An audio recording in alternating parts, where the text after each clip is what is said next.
Abdullah Hassan, je suis franco-syrien. En même temps, je suis le président de l'association SOS Syrie. C'est l'association qui s'occupe après la population civile syrienne qui sont dans la guerre depuis 6 ans. Vous avez les gens qui vivaient dans le camp des réfugiés, qui sont malades. Si vous le demandez, les malades cardiovasculaires, le diabétique, qu'ils n'ont pas pris de leur traitement depuis 6 ans. Et c'est là notre association, on essaye de vraiment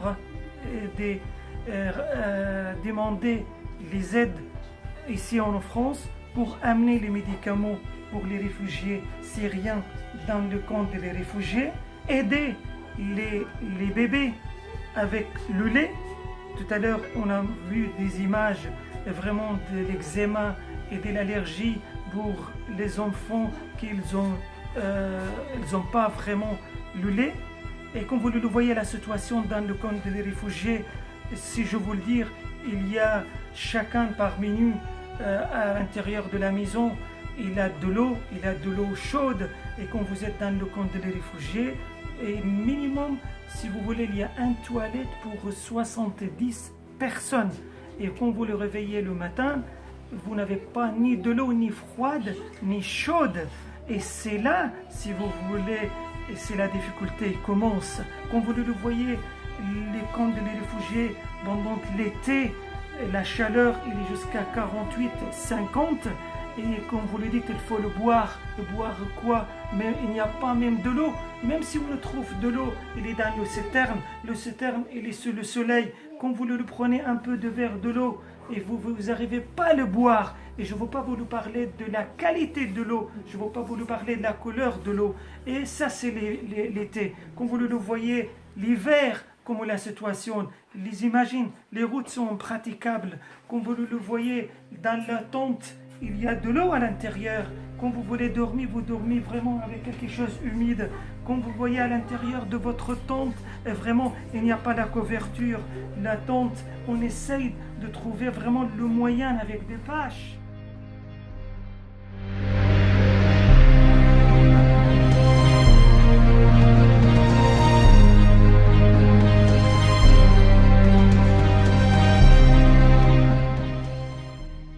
Comme vous le voyez, la situation en Syrie, à ce moment, il y a la neige, la température, elle est moins, et en même temps qu'on n'a pas vraiment à quoi chauffer. Comme vous le voyez aussi de la situation sanitaire, la situation, il n'y a pas l'alimentation. En Syrie, on dit, celui qui ne meurt pas de le bombardement, il meurt dans le camp de réfugiés avec la douceur, qu'il n'arrive pas à trouver ni de nourriture, ni boire, ni manger. Il meurt vraiment de froid et de chaleur. C'est là la situation dans le camp des réfugiés. Comme vous le voyez, un Syrien, on dit pourquoi, et lui, il est en train de prendre de risques. Pour nous, il prend de risques pour prendre la mer. Mais lui, à l'intérieur de la Syrie, s'il ne meurt pas de bombardement, ni de faim, ni de soif, et lui va prendre la mer pour chercher l'espoir pour lui. Pour lui, c'est l'espoir, la mer. Malgré peut-être 50%, il va mourir.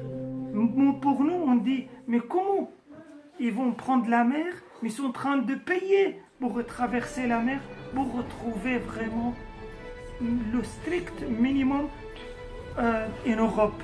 Il n'y a pas un pays dans le monde qui laisse un Syrien entre. Mais simplement, il faut le dire, le seul pays, c'est le Soudan. Mais pour ça, vous le trouvez les réfugiés. On entre, on essaye vraiment de fuir de la guerre. Les Syriens, si je vous le dis, alentour de moi, il y a quelqu'un, ancien bougetier, médecin, chef d'entreprise. Ils ont de bonnes situations, mais le jour et le lendemain, ils ont perdu vraiment tout.